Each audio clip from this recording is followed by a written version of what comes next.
Kate O'Brien, who will be answering all your questions about COVID-19 vaccines. This has been a subject of a high interest of our social media viewers, so today they are available for an hour to answer all your questions. If you're watching us on Twitter, please use hashtag AskWHO. If you're watching us on other platforms, please leave your questions via comment section, and we'll try to take as many as possible of them. Before our viewers send us some questions, good afternoon, thank you for your time.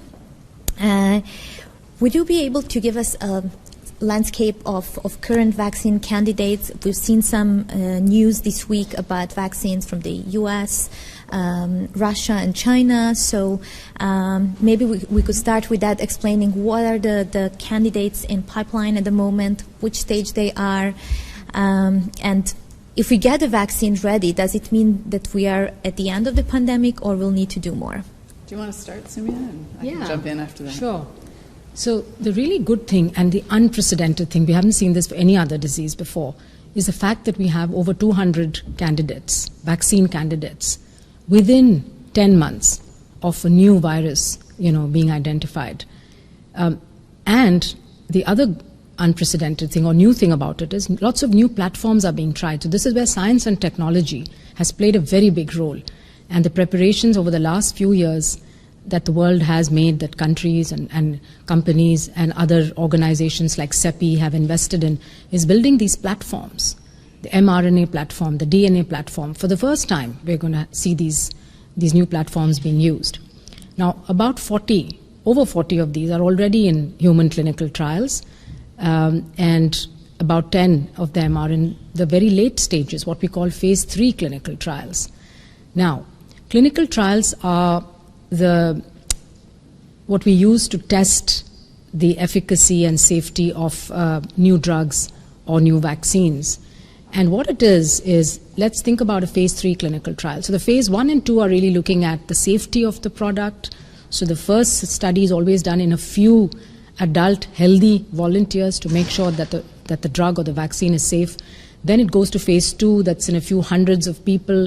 Again, it looks at safety in larger numbers. It also looks at what we call the initial reaction of the body, the immunogenicity. So they measure antibody levels or other markers in the blood that start giving you hints about whether this vaccine is actually stimulating the immune system to produce that response. And then the phase 3 trial is done in thousands of people, in this case tens of thousands of people. Half of them are given the vaccine, the other half are given a placebo. And this half and half is what we call random allocation. It's randomized clinical trial is a term that you often hear.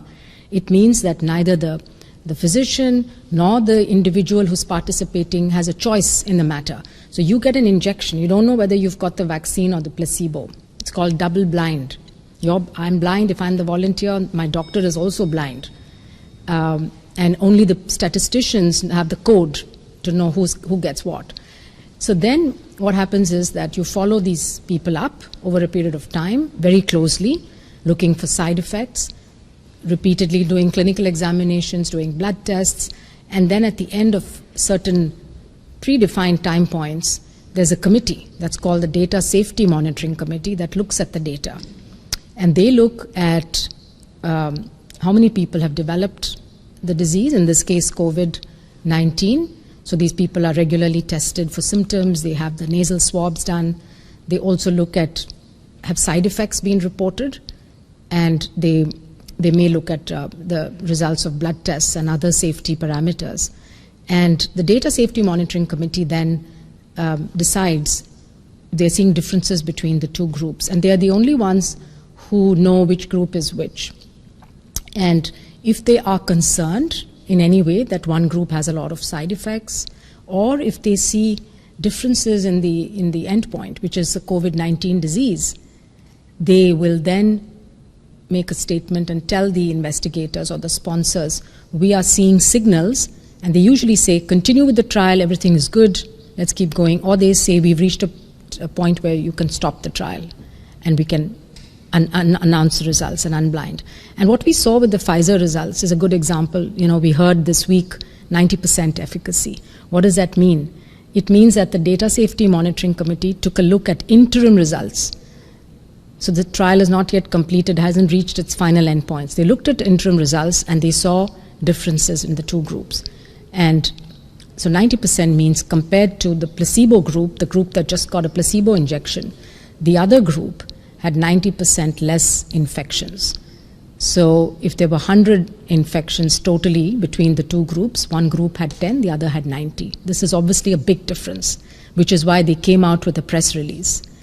Now, we need to see much more data from that trial and from all the other trials. So we need, and they have said that they're going to have the data set at the end of November or early December.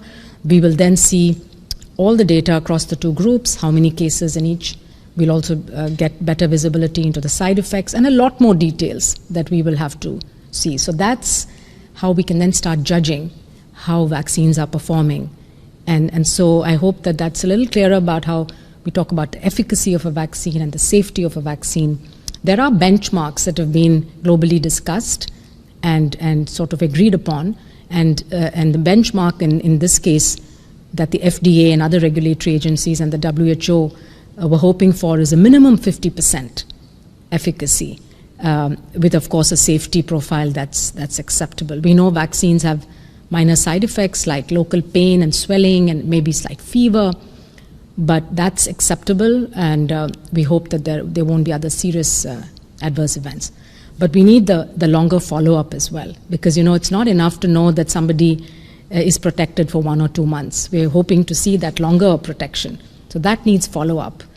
And so while we can feel optimistic and hopeful when we see these interim results, it's very important to note that these vaccine trials must continue to accumulate data, must continue the follow-up, so that at the end we really know what sort of a product we're dealing with.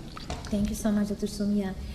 Keith, we're already receiving questions, and maybe you can take the next one. How safe is the vaccine being issued so soon? So maybe we can explain what's the regular process for ensuring vaccine safety and how we are doing it now in the middle of pandemic. So that's a great question. The most important thing about vaccines is that they're safe. And of course, as Dr. Soumya has been describing, they really have to be effective at preventing the disease that they're intended to prevent. But the issue of safety is key because, as we all know, vaccines are used as a preventive measure. They're given to people who are otherwise well, who don't actually have the disease. And in the development of these vaccines, there has been a really firm, clear statements from manufacturers and from the regulatory authorities, the parts of governments that actually authorize the vaccines, after looking at all the data, that there will be no compromise on the requirements around the safety data. So all vaccines are followed very carefully for safety events. And as Dr. Soumya described, in a clinical trial, every single thing that happens to somebody in the clinical trial who's participated in the clinical trial, information is collected. So if you're in a clinical trial and you get in a car accident, that information is collected, even though it has nothing to do with the vaccine. So when we hear about the evidence on safety in clinical trials, people who participate in these trials are followed for anything that changes in their health status, regardless of whether it's even possible that it had to do with the vaccine. And that's the reason why we've seen in a number of trials that there have been some pauses in the trial. And that's actually a sign to all of us that the trials are being conducted with the highest possible standards, that real care and attention is being paid, that when something occurs among somebody who's in a trial, that the investigators are not quite sure what's going on. Out of an abundance of caution, a pause is implemented while things are sorted out, and then there is an assessment of the data, and the trial continues once people are comfortable that whatever it was that happened, has been resolved, and the trial can continue. So that's how safety is assessed in these trials. Thank you so much. We have a lot of follow-up questions from both LinkedIn and Facebook viewers, so thank you so much. Do we know about some short or long-term side effects from those 10 vaccines that are in the third phase of clinical trials? Maybe I can start, and Dr. Soumya, if you want to add in. I think, as Dr. Simia explained, these clinical trials really began in the springtime. And so the information that is available on long-term safety issues is, it's only possible to have that information as people who have been vaccinated are followed over months more and frankly years more. And that is a normal part of follow-up on vaccines. In fact, for all of the licensed vaccines, we continue to look for and evaluate any safety event. It's just like your car. You don't buy a car and expect that the company is doing nothing about ever trying to improve the safety of your car. So there's a constant evaluation of vaccines to see whether there is anything about the vaccine that could be improved. With respect to the short term, the evaluation of safety, it's been very clear from the regulators who will have to look at the data and decide whether these vaccines will be authorized for use outside of a clinical trial, that they have an amount of data on safety that they're requiring, and they're being very firm on that amount of data. So for instance, in the Pfizer announcement, we've heard about now the information around the interim efficacy, but they still are required to come with more information on the safety before they can actually present the data to the regulatory authorities for consideration. So sometimes the efficacy data can come before what's already required in terms of the duration of follow-up on safety. Thank you very much. Can you maybe explain to our viewers who is deciding on these standards of quality? What is WHO role in not only for those COVID vaccines, but in general before any medical product and vaccines go into the market? Sure. Yeah. So, every country has a regulatory authority or a body, a national regulatory authority that actually approves a product for use within its own jurisdiction, within that country. There are also regional bodies or networks in some regions that many countries come together and do a joint evaluation and accept the decision of that body. WHO does something called pre-qualification of vaccines and medicines, which is essentially assuring the world that a particular product is not only safe and efficacious, but also meets certain manufacturing standards, quality standards. And that's been very useful basically in the vaccine world for these large procurement agencies like Gavi and UNICEF that procure millions of doses of vaccines from generic manufacturers and supply them around the world. And many countries accept WHO pre-qualification as a benchmark for quality.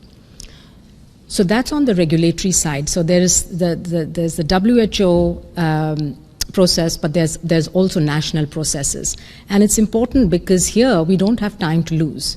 And what we're trying to do is some kind of harmonization. So we're discussing with regulatory agencies and networks around the world to say, can we do this together so we can save time instead of the dossier going from country to country and being examined, by every authority. Could we have a process where we agree that these are the standards, we look at it together, and we can then decide more or less at the same time that a particular product is approved for use. Ultimately, countries do have the authority, to approve or not approve a product. And you see already some countries have gone ahead and provided emergency use authorization to some vaccines for use within their own populations. They have made that decision. They have decided who should get those vaccines. They take responsibility for it. But when WHO does it, it'll be for the world. So it is an important decision. So here we are balancing the need for speed, rapid response and action, but at the same time we're talking about, as Kate said, safety being a very primary issue here, because we're going to vaccinate ultimately billions of people around the world. And so we really need to be confident of the data before we can proceed. Thank you so much. We have a lot of follow-up questions coming, and one is coming from Facebook viewer Megan McCarthy. Will there be a framework established to ensure vaccines are not stockpiled? Maybe I can take that one. These vaccines are new vaccines, and manufacturers are working really hard to already establish the manufacturing and, frankly, making doses at risk, not knowing whether or not their particular vaccine is actually going to show efficacy against disease and whether it is going to meet the quality metrics that the authorities that Dr. Sumya was talking about will then authorize the vaccine. But in spite of all of this work, certainly in the short term, in 2021, the vaccines will be in limited supply. We know that. Everything is being done to go as quickly as possible. What is really important is that the vaccines that are available in early 2021 and later in 2021 are used to their maximum capacity to slow down and change the course of this pandemic. And so not just the right thing to do, but the smart thing to do from a science perspective is to assure that those vaccines are given to people who most need them. And that means giving them to especially health workers who are at high and very high risk of COVID transmission, COVID disease, and to people who are at highest risk of serious outcome.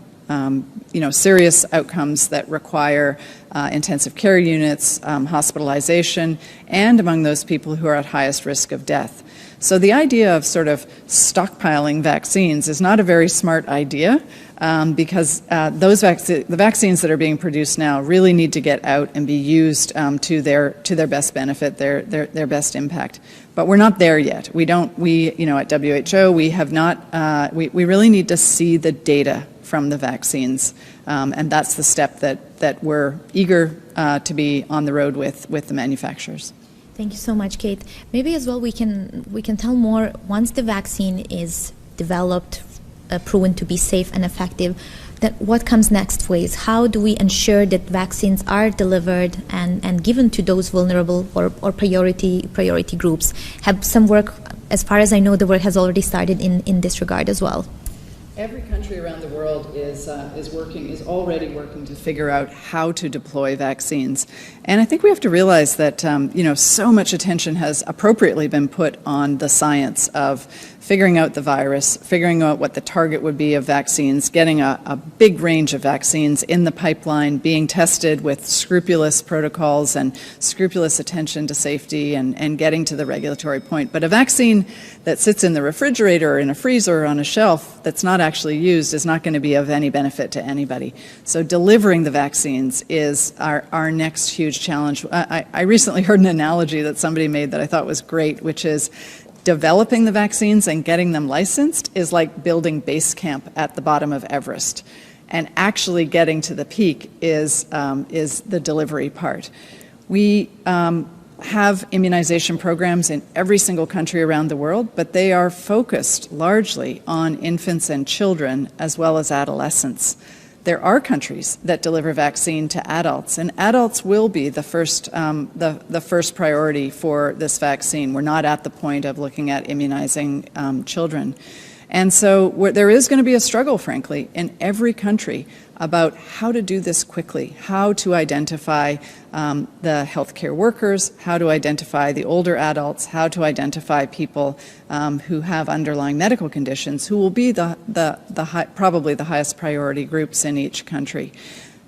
Added to that, not just figuring out who needs to get vaccinated, but we have to have healthcare workers who are trained to deliver vaccines. And yes, of course, there are thousands of healthcare workers who do this for infant immunization programs, but if we're going to be delivering billions of doses even in 2021, we're going to need to surge on that.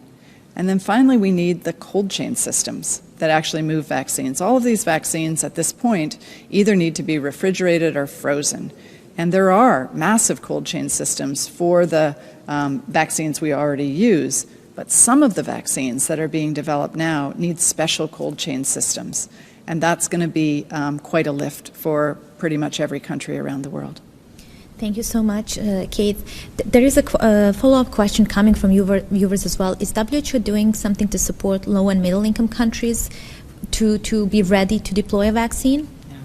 I was going to add to what Kate said about this question, because obviously everybody's worried, vaccines are being developed around the world, but yes, a lot of them are being developed by the large companies. which means that they already have big manufacturing capacities. But our concern at WHO right from the beginning was how can we ensure that vaccines are available and drugs and diagnostics are available to people around the world, because this is a pandemic. It's not limited to a few countries. Almost every country in the world has this infection. People have suffered, people have died. And so it is but natural that we should think about equity. And so that's how the idea of the access to COVID technologies accelerator came up. So when the DG, Dr. Tedros, launched this in April, along with several heads of state, a lot of the global health agencies, the United Nations Secretary General, everyone supported it, was about not only should we accelerate the development of these new tools, but ensure that once they're developed, that people have access to them. There's no point if they're so expensive or unaffordable that they're only reaching the rich people in a few countries. So from the beginning we've worked, and so we have something called the COVAX facility now, which is being set up by Gavi, the Vaccine Alliance, WHO, and CEPI. These are the three partners in the vaccines pillar of the accelerator. The idea really is to pool procurement there. On the one hand, you invest, CEPI is investing in vaccines, so to make sure they get developed faster and there are more of them. But on the other hand, we can also pool the procurement so that you get vaccines at a good price, you get it at large volumes, and then you have enough of that pool to distribute to people around the world. As Kate said, WHO has put guidance out. The SAGE put out guidance as to who should be the first in line. So we know that it will be in short supply initially. But the way we're trying to take care of all countries, especially the lower and middle income countries, is by having this pool. Of course, it needs funding, it needs resources. And so this is where we're out now on a big fundraising for this pool. We need something like $7 billion to be able to deliver the 2 billion doses of vaccine by the end of 2021. That's our goal, which means about 1 billion people can be vaccinated around the world. That's the group that's at highest risk, that we need to protect urgently, whether they live in high income or middle or low income countries. So the COVAX facility has countries that are going to pay for their vaccines, the so-called, we call them self-financing countries, and there are countries that would depend on us being able to raise funds to at least cover the first tranche. So I think this would be an amazing thing if it happened. And it would be the first time, I think, in the history of mankind that a new vaccine would reach individuals in all countries at the same time. We've seen instances where it's taken decades. The hepatitis B vaccine took like several decades before it reached people in the poorer countries, which is where the burden of disease was. We don't want to see that happening now with this pandemic. So it's really global solidarity, and most leaders around the world, heads of government, have committed to this. So we are very optimistic that this will happen. But there are several steps, of course, in the next few weeks. We need to work so that in 2021 we can actually start implementing this. Maybe I can just add something to what Dr. Soumya said. We throw around some of these numbers about how much it will cost the world to actually get these vaccines. We need $7 billion or $5 billion. And I really want to put that in context. I think it's really hard for folks to wrap their head around what that number kind of looks like. In order to deliver on the promise of the COVAX facility so that, countries around the world have access to vaccines for the highest priority populations in 2021, what we're talking about is less than $20 billion. Well, that sounds like a huge number, but let's remember that in travel and trade alone around the world economy is losing over $35 billion every 10 days. And so, the entire cost of getting these vaccines and getting them in the volumes that we need and supporting countries to be able to actually deliver them is the smart economic thing to do. So especially as folks are thinking about whether their government is contributing to this is a smart thing to do from an economic perspective. We have a globally interconnected world economically, and unless every country is safe, then no country is really safe. Thank you so much. Here is one follow-up question on cold chains. The vaccine is supposed to be kept at very low temperature. How will we deal with that? So only some of the vaccines require a very low temperature, and our friend on Facebook is talking about is what are referred to as ultra-cold chain temperatures, where you have to keep a vaccine at minus 60 or minus 80 degrees. Some of the vaccines that Dr. Sumia has talked about do require that ultra-cold chain, but not all of them do. Some of them require a usual freezing temperature or even being kept in a refrigerator. But specifically for the vaccines that require ultra-cold chain, and the announcement we heard from Pfizer this week is one of these vaccines that requires ultra-cold chain. There are new technologies for how to keep them cold. We can use dry ice. We can use special shippers that keep the dry ice in and keep them cold. So we're looking really carefully at a variety of technologies that can actually deploy these vaccines. We know from the Ebola vaccine experience, which also required ultra-cold chain, that this is doable.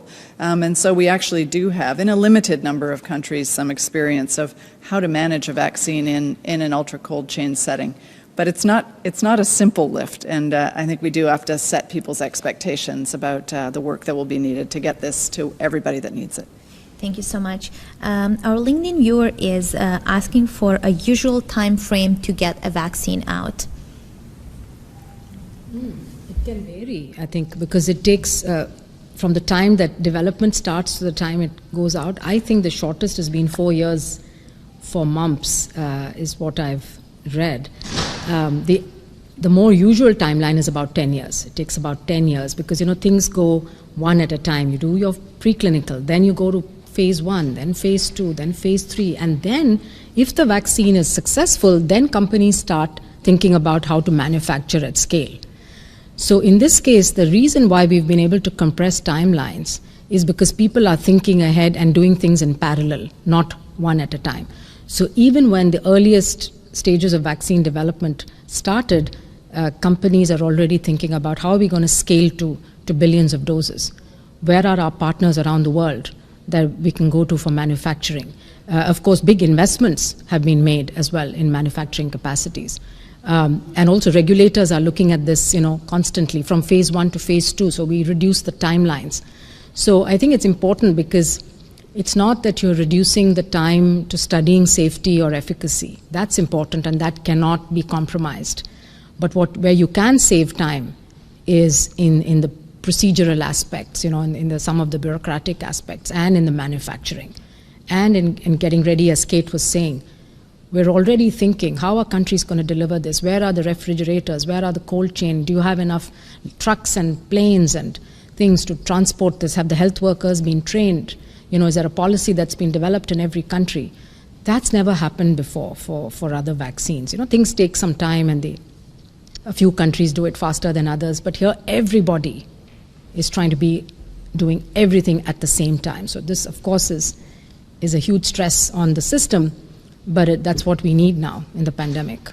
I think I can just add, it's also about collaboration. So, we work here at WHO, we work incredibly closely with UNICEF and with Gavi, with CEPI, with the World Bank, and many other partners, so that everybody has their oar in the water and is rowing as fast as they can, all in the same direction, so that we actually get everybody's effort driving at the same outcomes that we're trying to get to. And as Dr. Sumia said, for instance, in WHO, where we're responsible for giving countries, really clear guidance on exactly what they need to do to be ready, we started working on this in June.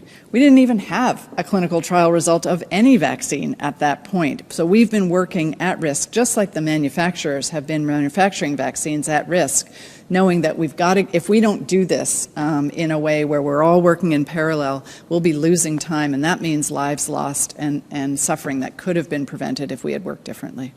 Thank you so much, Kate. Here is a follow-up question again from a LinkedIn viewer. How long have the trials run for this vaccine? Now you mentioned this work started in June.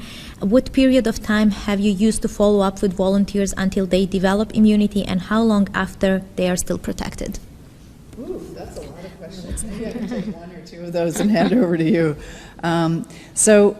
Clearly the follow-up of participants is totally dependent on when the trial started. But I think what I really want to point out here is that we have set standards about how much follow-up does need to be seen in people in clinical trials before we think that there's enough safety data to even consider looking at the product for authorization. And different regulators are looking at exactly how much. So just as an example, the US FDA has said that at a minimum is half of the subjects in a clinical trial would need to be followed for at least 2 months of time. So those are just examples of the kinds of standards that have been set. We don't know actually about the duration of immunity because people are going to have to be followed over time. So we'll know whether a vaccine works for a year when a year has passed among people who have been vaccinated, and we'll know whether it works for 2 years when 2 years have passed after people have been vaccinated. There's no way to shorten that part. So as we watch to see these efficacy trial results come out, they are by definition, they are because of the nature of them about short-term protection. No, I just want to add, absolutely, I agree with that. And so I think it's important also for trials to continue, because we shouldn't all think that, we've got 1 or 2, now we just stop everything. No. We need more vaccines, we need the follow-up, we need to know which ones, some vaccines may work better in some populations, like the older people generally, have less robust immune response. So there are certain kinds of vaccines which work better in elder people. There are certain kinds which are safer to use in pregnant women. So we need a variety of vaccines, and it's possible that some of the vaccines will have longer protection than others, and we will not know that unless we do the trials and we follow people and we collect the data. So I think it's also very good to see so many people volunteering to be in these clinical trials around the world. There are huge movements of people on social media saying they would like to be part of, and that's really altruistic of them to do that. And just one thing I'd like to say about what WHO does to provide guidance to manufacturers and developers of vaccines is we do something called target product profiles that we put out very early in the year. So that's something that people can look at to say, okay, what are your goals if you're trying to develop a vaccine? And we said we'd like to have at least 70% efficacy. We'd like the immunity to last for at least 2 years. We'd like it to be able to store at room temperature. We'd like it to be safe for everyone, including pregnant women. So those are the ideal characteristics that you would be looking for. And then there are the bare minimum characteristics that you would want, below which you don't want to go. So those are out on the website, and I'm sure have been useful for people who've been in this field developing vaccines. But kudos to all the scientists around the world who really have risen to the challenge and done this. Thank you. You mentioned older people, pregnant women. Some viewers were asking, do we know if any of current candidates in a third phase of trials are also having one of those groups participating? So for sure many of the candidates are enrolling older people.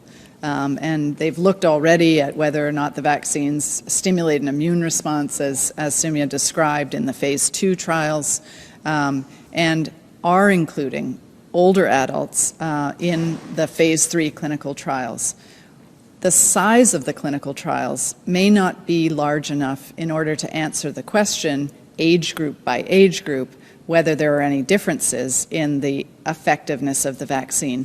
But we can also learn about that even after vaccines are used in a routine setting, or, are used outside of a clinical trial. So the studies that go on, I really agree with Soumya that we need to continue clinical trials, but even after a vaccine is authorized, the study of how the vaccines perform when we're using them, outside of a clinical trial is extremely important because it helps us optimize how the vaccines are used. which age groups, which subpopulations, and we really would love to get to single-dose vaccines also. I mean, most of them are 2-dose vaccines at this point. So vaccine development doesn't stop at the point when we have one, good result. Thank you so much. There is a next question. What type of vaccine is this one? Is it a live virus vaccine? Is that about the Pfizer vaccine? When you say this one? Yes. Yeah. Do you want to take that? But maybe we can explain what types of vaccines are currently there. So, as I mentioned earlier, for the first time we have these new platforms, the mRNA vaccine, which is Pfizer, Moderna, and many others further down the pipeline. And what that is mRNA is part of the genetic signature, which actually, once it gets into the cell, it tells the cell what protein to make. So the mRNA vaccine is injected into the muscle. It goes into the cells. It starts telling the cells to make the spike protein of this virus, because most of the vaccines in development now are trying to target the spike protein. And then the body starts making antibodies against the spike protein. Also, we have something called the cellular immunity, T cells. So we have the antibody response, but we also have like the T cell response, which is very important to measure. And that's the response we want. So the approaches are different. So the RNA tells the body to make the protein and then the antibody. Whereas there are other vaccines, which are also in phase 3 trials, which are using the protein, just the spike protein. Again, there are various ways of doing that. Some of them are combining it with an adjuvant. An adjuvant is a substance which stimulates the immune system. So you combine adjuvant and the protein or the antigen, and then the immune system responds. There's also another way to do it, and that's by using other viral vectors, which are non-replicating. Like we've seen many vaccines being developed which use the adenovirus. It's a common virus that causes a upper respiratory infection. And there are some groups that have used a chimpanzee adenovirus. There are some that have used human adenovirus. So what you do is you take a form of the virus which won't replicate, but you put the genes of this COVID-19 virus, the SARS-CoV-2, into that. And then that is injected into the body, and then it starts again stimulating the immune response. So, and then there are inactivated whole viruses as well. So we have many different ones, more coming in the pathway. So that's why it's really exciting to see what's coming down, because we'll have the first few vaccines probably coming up with results in the next few months. But further in 2021, I think we'll see many more. And then hopefully we'll have a variety of vaccine candidates then to choose from that would make access easier, because you'd have more volumes, but then you could also target different groups, different populations, and so on. The way I kind of think about it is, I'm not sure this analogy really works, but if you wanted to have a cake at home, you have really two approaches. You can go out and buy a cake, so you can get the cake that's already made, or you can actually have a recipe that tells you how to make the cake. And so the vaccines kind of fit into two categories. We're either giving a part of the virus itself that can't harm you. It's a subcomponent of the virus, but it's the part that we want the immune system to react to. Or we inject the instructions for how the body itself can make that little part. And those are kind of the two big categories. And then within those, there are different ways that we make vaccines. Thank you so much, both. Here's the next question coming from a Facebook viewer, Shaliza Dogra.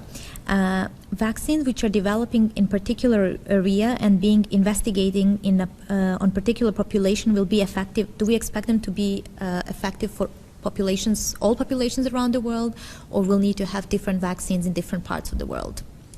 Yes, first of all, this is a great question. I think the way to really address that is that we see no reason why vaccines that are developed are going to behave differently in one particular geography or another geography.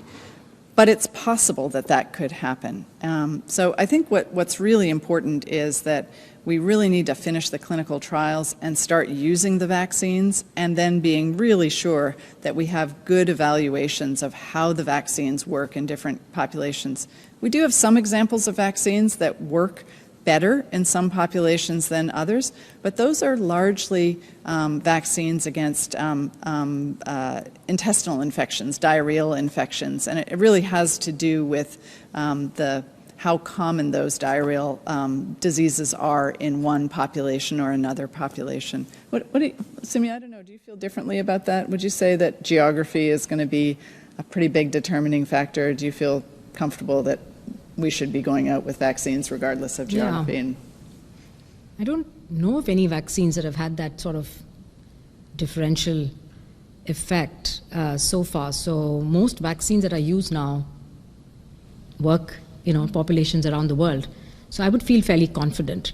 But I think it's the subpopulations we're more worried about is children, older people, pregnant women, So that's something we need to study, and that's why we need these large trials, because you need to look at these subpopulations as well, and then ultimately we can look across all of these different trials, maybe put it all together and start analyzing the data that way. One follow-up question, thinking about different target groups and the plan for priority groups to be vaccinated. A question came whether vaccine will be mandatory for children going to school to get a vaccine so that they can go back to school. I think the first thing to say is that we're not at the point, when I say we, or the manufacturers, the scientific community, are really not at the point of looking at these vaccines in children yet. We really need to see what they do in adults, and then look carefully about how to move into children. And part of the reason for that is what we really would love for these vaccines to do. We've spoken a lot about what they do for disease, either preventing death or preventing severe disease or preventing even milder disease from COVID. But what we really want these vaccines to do, beyond that, that's really important, but we really want them to protect against getting infected, just in your upper respiratory tract. And what would be great is even if you did get infected, if they protected against transmitting to somebody else. So those pieces of information about transmission are really important, and the reason I say that is that if they're going to be used in kids, what we're really also concerned about and want to know about is whether or not that transmission protection is something that could really benefit children. Thank you so much. Here's the next question. Will prior COVID-19 antibody status be a determinant for prioritizing who receives the vaccine when this is made available to the general public, including healthcare workers? So maybe I can answer that one, because we've looked at that carefully in the policy advisory committee that advises WHO. That's referred to as SAGE, the Strategic Advisory Group of Experts on Immunization, an independent group of experts from around the world who provide recommendations to the leadership of WHO on vaccine policy. And we've looked carefully at this in the SAGE group, and there is no, they are not recommending that we look at whether or not somebody has previously been infected or previously diseased, that the policy recommendations should consider people regardless of whether or not they have or don't have evidence of ever having been infected before. Thank you very much. Here's the next question. Now that there are evidence of COVID-19 mutation, such as the case we read about and learned about in Denmark, will the new development vaccine treat all potential types? So we'll have I just want to use the opportunity that tomorrow at the same time we'll have two experts talking about virus mutations and in particular situation in Denmark, but maybe we can address how virus mutations impact vaccine development. I think it's important because obviously readers have heard about how viruses mutate or change, and we all know that influenza, in the case of influenza vaccine, every year there are experts who meet and discuss which strains should be included in the vaccine. It's because the virus mutates and changes a little bit every year. So there's a lot of work going on in this, and scientists around the world are tracking it. So we at WHO have this virus evolution working group. You'll probably hear more tomorrow at your session about what's happening in this area. So this virus is also mutating, as all viruses do, and we're tracking the mutations to see what impact it will have, particularly on this spike protein that we've talked about. That's the target for vaccine development currently. And so So far, there's no evidence that any of the mutations that have been seen would have any impact on the immune response that a vaccine would elicit. So far, so good. But this is something that would need to be tracked continuously. We don't know in the future if this virus also evolves, and we'll see when we come to that. But as of now, it seems to be not mutating at the speed at which influenza or flu mutates, for example. So that's good news. Thank you so much. Here is the maybe before I ask next question, maybe we can summarize for viewers. We mentioned that we hope to have a ready, safe and effective vaccine early 2021. How long would be the rollout, since we won't have enough doses for everyone? So for how long we expect that we need to deploy a vaccine so that we become protected from this virus collectively? There's no vaccine that's being developed right now that's going to have enough doses to serve the entire world. So the rollout of the vaccine is, I'm going to say the vaccines, is really going to depend on having more than one vaccine. And this is just another reason that Soumya has really emphasized about why we need to continue clinical trials, and why the moment we get the first vaccine, that isn't the moment to stop. Really, the manufacturing capacity is extremely important, and pretty much for every vaccine, at some point or other in the course of manufacturing, there are some difficulties in the manufacturing. So having a really robust group of vaccines that can then ramp up in terms of production capacity. But what we're really aiming for is that in 2021, that every country around the world is able to immunize at least 20% of their population. That's the goal. And if we can do that, if we can really get that amount of vaccine around to every country, then the highest priority groups are going to be able to have some degree of protection, which doesn't mean that we just end everything else that we're doing. We already have lots of great interventions: hand washing, distancing, wearing masks when you can't distance, limiting the groups of people that you're around, being outside if you need to be around other people. So all of those things are not going to just magically disappear like that with a vaccine. We're really going to have to crush this virus by using everything that we have at hand, and certainly not taking our foot off the pedal at any point yet. Thank you so much. There are still a lot of questions. I'll take a few more because we need to close in few minutes. Jan Mayers is asking on Facebook, how much percentage of global population will need to be vaccinated to end this pandemic, and that the virus is not a life threat? That's also a very good question. Very smart viewers. Probably in the range of 70% or so. That's what we think. I'm going to give a slightly different answer. Okay. This is great. I agree. It really depends what the vaccine can do. So if it only protects people against themselves getting disease and does nothing about transmission, that's a different situation than if the vaccine can really alter something about how much with what intensity it can transmit. So I think we're not really in a place where we can answer the question yet. But I agree with Soumya that, assuming that the vaccine has some of these characteristics, something around 60–70% of people. The next question, will this new compressed timeline be used in the future to expedite more vaccine production? I hope so. I hope so. We have other huge infectious disease problems around the world that we need to solve. TB is a good example. And if we can bring this kind of global collaboration around the development of new technologies and vaccines. I also think that this mRNA platform and the DNA platform, if it's proven in this pandemic that it has worked, then I think we'll be in a different position, because this platform allows you to very rapidly insert the genes of any new virus that comes along. So hopefully we'll be better prepared for the next pandemic. So I hope that this changes the way we do things in the future. Last question. Since there will be mass distribution globally for the vaccine, counterfeit products will hit the markets claiming to be the right ones. What is the contingency plan for that?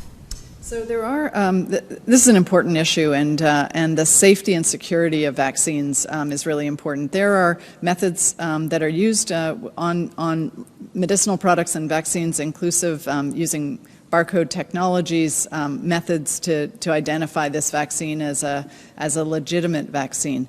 I think the other point that's important is this is partly why ongoing, continuous, all the time monitoring of safety is important, because things can go wrong. There can be nefarious things like this that happen and that come into the supply chain.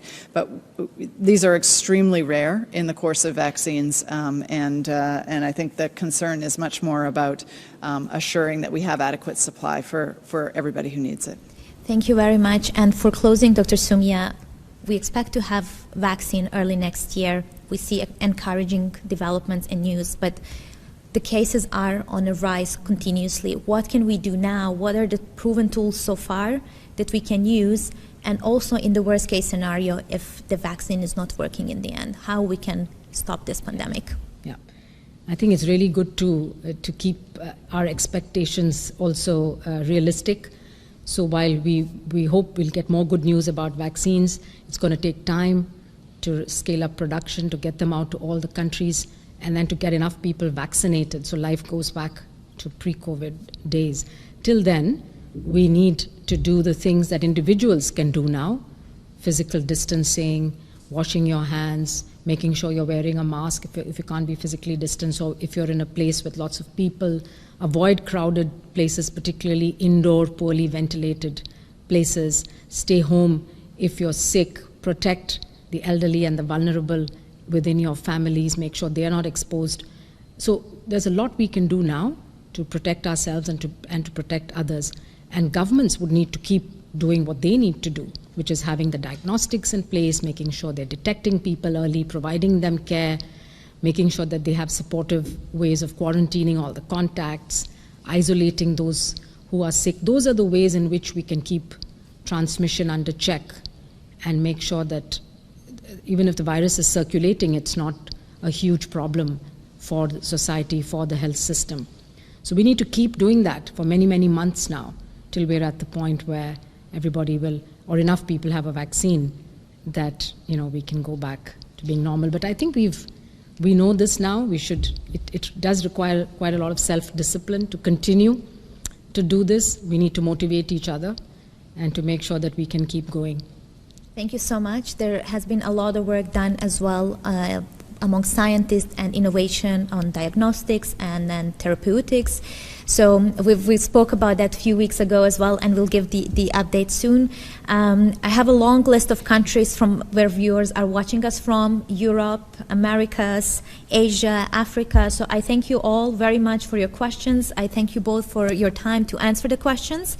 Please join us tomorrow at the same time. We'll have experts talking about COVID-19 virus mutations. And next week, again, Wednesday at 5 p.m., we'll answer more questions on COVID-19. Thank you so much, and stay safe.